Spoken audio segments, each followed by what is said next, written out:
ঢাকার রাস্তা মানেই কালো ধোঁয়া, লক্কর ঝক্কর বাস আর কান ফাটানো শব্দ। এই চেনা দৃশ্য কি এবার ইতিহাস হতে চলেছে? প্রধানমন্ত্রী তারেক রহমানের ঘোষিত 12 দফা কর্ম পরিকল্পনার হাত ধরে ঢাকার গণপরিবহনে বইছে পরিবর্তনের হাওয়া। 2500 কোটি টাকার বিশাল বাজেটে 400 ইলেকট্রিক বাস নামানোর এই প্রকল্প কি পারবে ঢাকাকে ক্লিন অ্যান্ড গ্রিন সিটি বানাতে, নাকি প্রভাবশালী সিন্ডিকেটের বাধায় মুখ থুবড়ে পড়বে এই স্বপ্ন?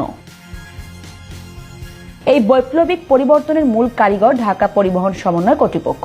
তবে প্রকল্পের 2135 কোটি টাকা পরিমাণ সিংহভাগ অর্থ দিচ্ছে বিশ্ব ব্যাংক। প্রধানমন্ত্রী ইতোমধ্যে দ্রুততম সময়ের মধ্যে অন্তত 250টি বাস নামানোর নির্দেশ দিয়েছেন।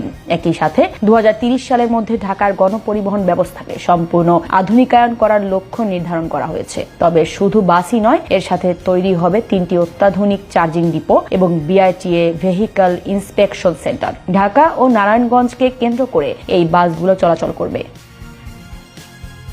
বিশেষজ্ঞরা বলছেন, ঢাকার অর্ধেকের বেশি বাসের ইকোনমিক লাইফ অনেক আগেই ফুরিয়ে গেছে। এসব বাস শুধু যানজটই বাড়াচ্ছে না, বরং বায়ু দূষণকে নিয়ে যাচ্ছে বিপজ্জনক পর্যায়ে। এদিক থেকে ইলেকট্রিক বাস মানে শূন্য কার্বন নিঃসরণ। ফলে ঢাকার বাতাসের মান উন্নয়নে এটি হবে গেম চেঞ্জার। একই সাথে ডিজেল বাসের চেয়ে ইলেকট্রিক বাসের মেকানিক্যাল কর্মদক্ষতা প্রায় 90% বেশি।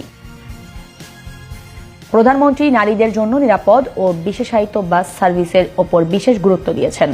180 দিনের অগ্রাধিকার কর্মসূচির আওতায় এই কাজগুলো দ্রুত গতিতে এগোচ্ছে। স্বপ্ন বড় হলেও বাস্তবতা বেশ জটিল। গত 8 মাস ধরে লাল ফিতার দৌরাত্মে বন্দী এই প্রকল্পের ফাইল। যোগাযোগ বিশেষজ্ঞ অধ্যাপক হাদিউজ্জামানের মতে, আমলাতান্ত্রিক জটিলতা ও সংস্থাগুলোর মধ্যে সমন্বয়হীনতাই এই স্থবিরতার প্রধান কারণ।